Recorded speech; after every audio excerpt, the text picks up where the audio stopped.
How you doing, YouTube? Matt with Massive Beer Reviews, back with yet another review. And it is some ale time. That's what I have written on here, ale. Ale. Who knows what that is? In the form of Block 15 Brewings, Figgy Pudding. First things first. This beer comes courtesy from my buddy David out west. Thank you very much, David, for shipping this off. He sends me awesome, interesting beers. Last time he sent me beers, not this last time, the time before, he sent another Block 15 beer. Slipping my mind which one it was right now, but that one was absolutely fantastic. I think it might have been a quad, a Belgian quad, and I think I went a little bonkers over it maybe, so I'm super excited to give this a whirl. So thank you very much, David. Yeah, let's dive into it, see what she's got. As far it, and just full disclosure, it's Christmas, so Figgy Pudding. Thought it was apropos. Anyway, Block 15 Brewing, Figgy Pudding, ale matured in brandy barrels and conditioned with spice. 10.5% alcohol by volume, and brewed and bottled by Block 15 Brew Company, Corvallis, Oregon. It says here, this beer will evolve with age. This was bottled October 2016, so 2 months old, give or take. And on the side here, we have writing that's very small, so hopefully I can read it. It says, our winter holiday offering, Figgy Pudding is an English-style strong ale brewed with blackstrap molasses and a blend of English pale and specialty malts, producing rich notes of caramel, toasted nuts, dark fruits, and a hint of bittersweet chocolate. Aging in freshly emptied brandy barrels and gentle spicing with Chilean cinnamon, Ceylon cinnamon, C-E-Y-L-O-N, I don't know the cinnamon, nutmeg, and allspice infuses a complex sipper with warming holiday flavors. Block 15 Brewing Company, founded in 2008. And there you go. Label-wise, I dig it. It's kind of like old school Belgian ghetto-ness. I like this kind of cutout here on the label.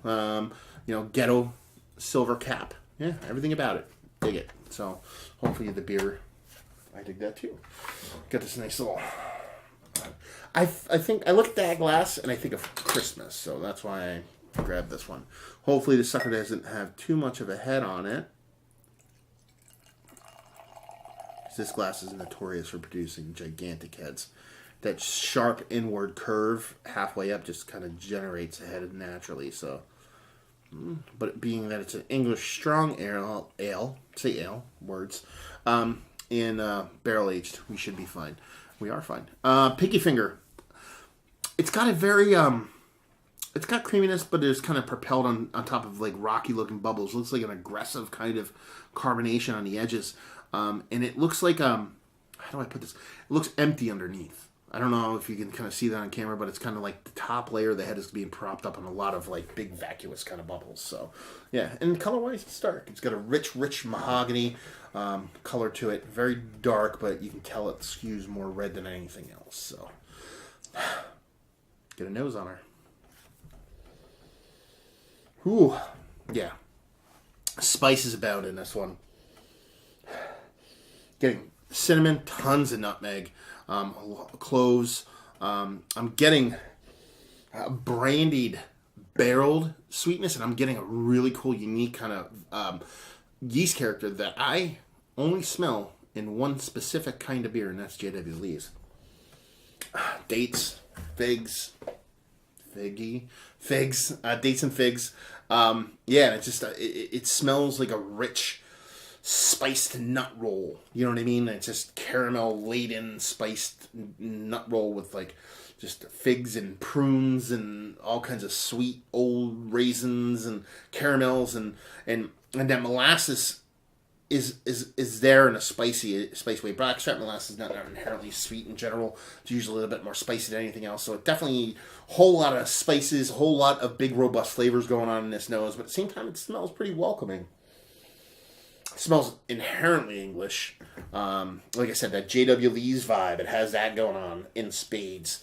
So yeah, I'm curious if there's funky stuff floating around in the bottom of this one. I would almost absolutely guess yes. So yeah, just gonna dive in, see what she's got. Merry Christmas, guys.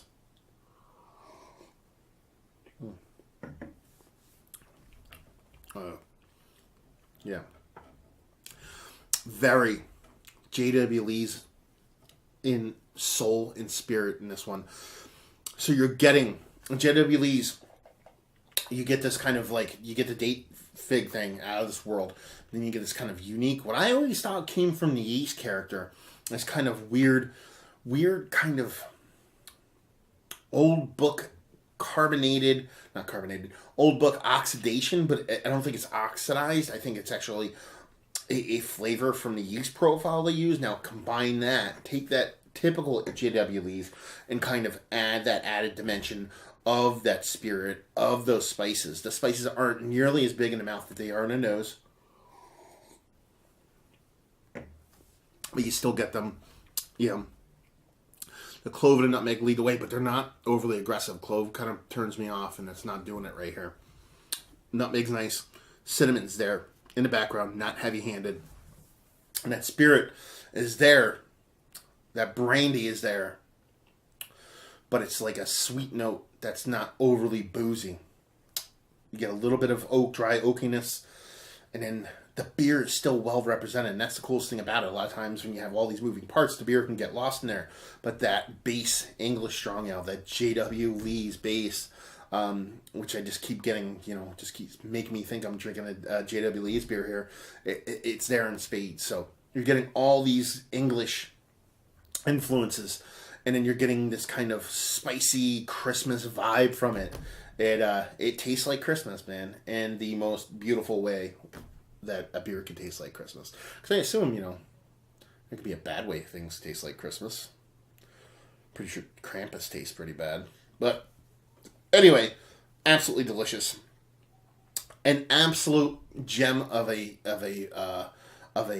ager, of a cellar beer. I think this thing would age, not for the long haul. I wouldn't go, 10 plus years on this, but I would love to see this beer in about 4 or 5 years to see what happens to it. I just think it would just turn into an epic English strong ale. And yeah, absolutely delicious beer. Block 15. Why can't this place be? Actually, no. Thank God this place isn't down the street from me. Take all my money. Anyway, yeah, absolutely fantastic beer. Tastes like Christmas. English aleness out the wazoo. And even though the spices are all over the place, from the molasses to the base spices to the yeast profile and all those flavors kind of combined, it's balanced really well, and it's just delicious as fuck. So let's talk about it. It's one of the better English old ales I've had. It's one of the best of the year, actually. Value and availability. Here's nice enough to put prices on it. $12 he paid for this. $12 for this. Easy. Awesome. All day with that. $12. Take my money. Availability. Not quite sure about that. And just say, if you like, what will you like this? If you like JW Lee's Harvest Ale. If you like JW Lee's Harvest Ale, and to a lesser extent, Old Stock, Thomas Hardy, things like that, what you're getting here is those beers, that vein of beer, with its own twist here with the spices and with the molasses and the barreling and everything going on. It is that. It is a JW Lee's Harvest Ale with a bunch of other stuff going on, and that does not suck. So there you go. Another review in the books. Hopefully you guys enjoyed the review. If you did or you didn't or somewhere in between, please leave a comment in the comment section below and subscribe, and all that fun stuff. Facebook, Twitter, Instagram, and Tap. Massive Beers in all 4 of those places if you want to check me out anywhere else. And there you go. So hopefully you guys are enjoying a beautiful Christmas beer like this one with me today. Hopefully you guys are having a fantastic Christmas out there. Like I said, Merry Christmas to everybody. And Happy Holidays, whether you celebrate Kwanzaa or Hanukkah or any other holiday out there. Festivus, can't forget Festivus. Did my feats of strength the other day, and air grievances pretty much every day. So I got all that shit covered. Hopefully you guys are having a great holiday.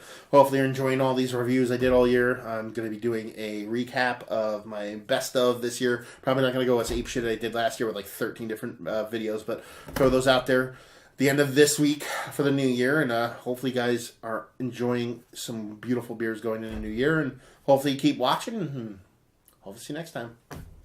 Cheers.